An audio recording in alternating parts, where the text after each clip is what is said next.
2022년 5월 27일 큐티 말씀입니다. 창세기 41장 37절로 57절입니다.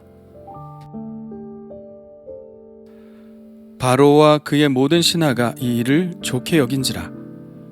바로가 그의 신하들에게 이르되 이와 같이 하나님의 영에 감동된 사람을 우리가 어찌 찾을 수 있으리요 하고 요셉에게 이르되 하나님이 이 모든 것을 내게 보이셨으니 너와 같이 명철하고 지혜 있는 자가 없도다. 너는 내 집을 다스리라. 내 백성이 다 내 명령에 복종하리니 내가 너보다 높은 것은 내 왕좌뿐이니라. 바로가 또 요셉에게 이르되 내가 너를 애굽 온 땅의 총리가 되게 하노라 하고 자기의 인장 반지를 빼어 요셉의 손에 끼우고 그에게 세마포 옷을 입히고 금 사슬을 목에 걸고 자기에게 있는 버금 수레에 그를 태우매 무리가 그의 앞에서 소리 지르기를 엎드리라 하더라. 바로가 그에게 애굽 전국을 총리로 다스리게 하였더라. 바로가 요셉에게 이르되 나는 바로라. 애굽 온 땅에서 내 허락이 없이는 수족을 놀릴 자가 없으리라 하고 그가 요셉의 이름을 사브낫 바네아라 하고 또 온의 제사장 보디베라의 딸 아스낫을 그에게 주어 아내로 삼게 하니라. 요셉이 나가 애굽 온 땅을 순찰하니라. 요셉이 애굽 왕 바로 앞에 설 때에 30세라. 그가 바로 앞을 떠나 애굽 온 땅을 순찰하니 7해 풍년에 토지 소출이 심히 많은지라. 요셉이 애굽 땅에 있는 그 7년 곡물을 거두어 각 성에 저장하되 각 성읍 주위의 밭의 곡물을 그 성읍 중에 쌓아두매 쌓아둔 곡식이 바다 모래같이 심히 많아 세기를 그쳤으니 그 수가 한이 없음이었더라. 흉년이 들기 전에 요셉에게 두 아들이 나되 곧 온의 제사장 보디베라의 딸 아스낫이 그에게서 낳은지라. 요셉이 그의 장남의 이름을 므낫세라 하였으니 하나님이 내게 내 모든 고난과 내 아버지의 온 집 일을 잊어버리게 하셨다 하미요 차남의 이름을 에브라임이라 하였으니 하나님이 나를 내가 수고한 땅에서 번성하게 하셨다 함이었더라. 애굽 땅의 7해 풍년이 그치고 요셉의 말과 같이 7해 흉년이 들기 시작하매 각국에는 기근이 있으나 애굽 온 땅에는 먹을 것이 있더니 애굽 온 땅이 굶주림에 백성이 바로에게 부르짖어 양식을 구하는지라. 바로가 애굽 모든 백성에게 이르되 요셉에게 가서 그가 너희에게 이르는 대로 하라 하니라. 온 지면에 기근이 있음에 요셉이 모든 창고를 열고 애굽 백성에게 팔세 애굽 땅에 기근이 심하며 각국 백성도 양식을 사려고 애굽으로 들어와 요셉에게 이르렀으니 기근이 온 세상에 심함이었더라. 아멘. 바로의 꿈에 대한 요셉의 해석을 바로도 마음에 들어 했고 신하들도 그랬습니다. 바로는 곧 요셉을 등용하기로 하죠. 이것도 요셉의 말대로입니다. 요셉은 바로에게 명철하고 지혜 있는 사람을 택하여 애굽 땅을 다스리게 하라고 말했는데 그 명철하고 지혜 있는 사람이 바로 요셉이었던 것이죠. 바로는 이렇게 말합니다. 이와 같이 하나님의 영에 감동된 사람을 우리가 어찌 찾을 수 있으리요? 하나님이 이 모든 것을 내게 보이셨으니 너와 같이 명철하고 지혜 있는 자가 없도다. 너는 내 집을 다스리라. 내 백성이 다 내 명령에 복종하리니 내가 너보다 높은 것은 내 왕좌뿐이니라. 그러면서 요셉을 총리로 임명하고 자기의 인장 반지를 빼어 요셉의 손에 끼워주죠. 이제부터 요셉의 말은 바로의 말과 같다는 것입니다. 모든 결제 권한을 요셉에게 다 부여한 것이죠. 이것이 바로 지혜의 힘입니다. 지혜는 나라를 살리기도 하고 곤경에서 벗어나기도 하며 한순간에 이렇게 죄수에서 총리가 되기도 하죠. 그래서 잠언은 지혜를 얻으라고 우리에게 말하고 있습니다. 지혜가 제일이니 지혜를 얻으라. 내가 얻은 모든 것을 가지고 명철을 얻을지니라. 지혜를 버리지 말라. 그가 너를 보호하리라. 그를 사랑하라. 그가 너를 지키리라. 하나님께서 오늘도 지혜로 함께 하시기를 간절히 기도합니다. 요셉은 이름을 애굽식으로 바꾸고 온의 제사장 보디베라의 딸 아세낫과 결혼함으로 애굽 백성의 하나가 됩니다. 요셉의 애굽식 이름은 사브낫 바네아로 그 뜻은 하나님이 말씀하시니 그가 살리라입니다. 이 이름에는 다양한 의미가 숨어 있겠죠.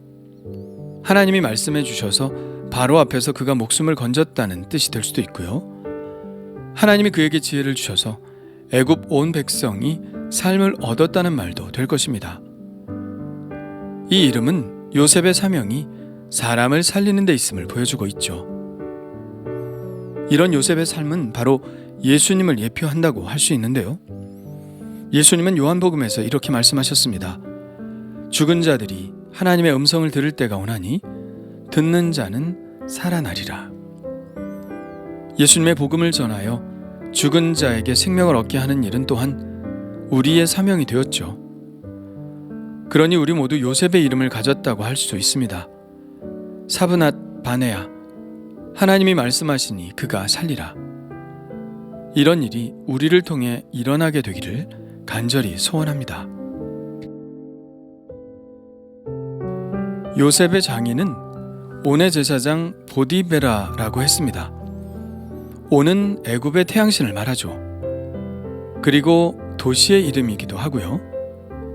온의 헬라식 이름은 헬리오폴리스입니다. 태양의 도시라는 뜻이죠. 이 도시의 주신은 당연히 태양신이겠고요. 그런데 성경은 이 결혼에 대해서 어떤 판단도 하고 있지 않습니다. 보통 다른 성경 같으면 이 결혼에 대해 매우 비판적이었을 텐데요. 여기서는 아무 말도 하지 않죠. 하나님도 이 상황을 충분히 있을 수 있는 상황이라고 이해하시는 듯합니다. 그러나 요셉은 애굽의 백성이 되었어도 이스라엘 사람이라는 정체성을 결코 잊어버리지 않았습니다. 그래서 자기 두 아들을 자기 아버지 야곱에게로 이방시켜 이스라엘의 12지파 중 2지파가 되게 했죠. 그렇습니다. 요셉은 보디베라의 딸 아세낫에게서 아들 둘을 낳았습니다.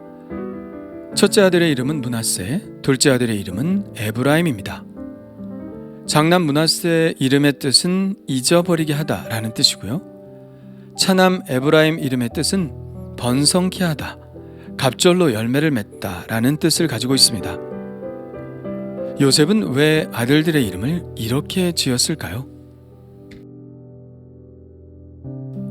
요셉은 첫째 아들의 이름을 므낫세라고 지음으로 자신의 상처를 의도적으로 던져버리려고 했던 것 같습니다. 과거에 자신에게 벌어졌던 사건들 속에서 겪었던 그 부당한 대우들, 상처들을 과감히 잊어버리겠다고 선언하고 있는 것입니다.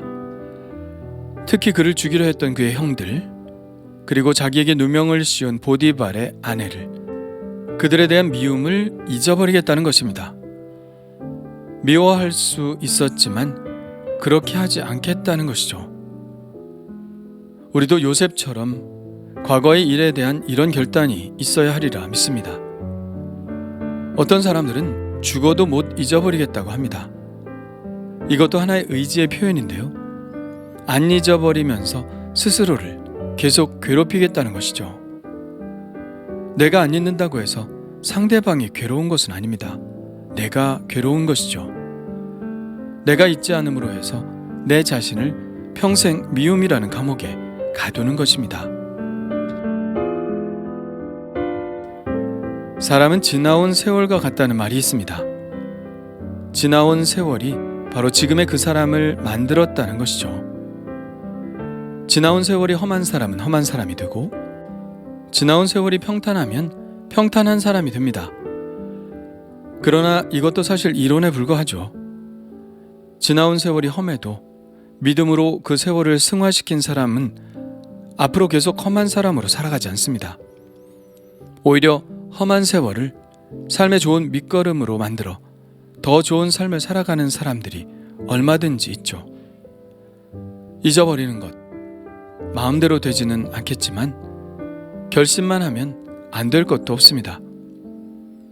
요셉이 아들의 이름을 잊어버리게 하다라는 말로 지은 것을 보면 그때 당시에도 여전히 요셉은 아픈 기억 속에 살았다는 이야기입니다. 그러나 그렇기 때문에 그는 더욱더 의지적으로 아들의 이름을 므낫세라고 지을 정도로 잊어버리려고 했기 때문에 그는 더욱더 좋은 사람이 되어갈 수 있었죠.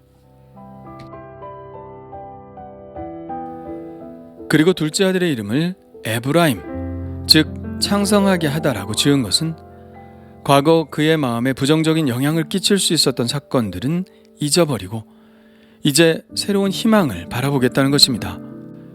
이제는 하나님께서 새로운 희망 가운데로 나를 인도하실 것이라는 꿈이 담겨져 있습니다. 하나님께서 자신의 제2의 인생을 창성케 하실 것이라는 희망이 담겨져 있죠. 그렇습니다. 지저분한 것을 정리해야 새로운 것으로 채울 수 있습니다. 이전 것을 그대로 가지고 있으면 새로운 것들이 들어올 수 없습니다. 집안에 있는 물건도 그렇고 또 우리의 마음도 그렇습니다. 좋지 않은 감정의 찌꺼기들은 다 버려야 합니다. 그리고 하나님이 부어주시는 새로운 은혜로 채워야 합니다. 이것을 잘하는 사람, 즉 므낫세와 에브라임을 잘하는 사람이 성장하고 발전적인 사람이 되는 것이죠. 그렇다면 내가 청산해야 할 것은 무엇인가요? 내가 의도적으로 잊어버려야 할 것은 무엇인가요?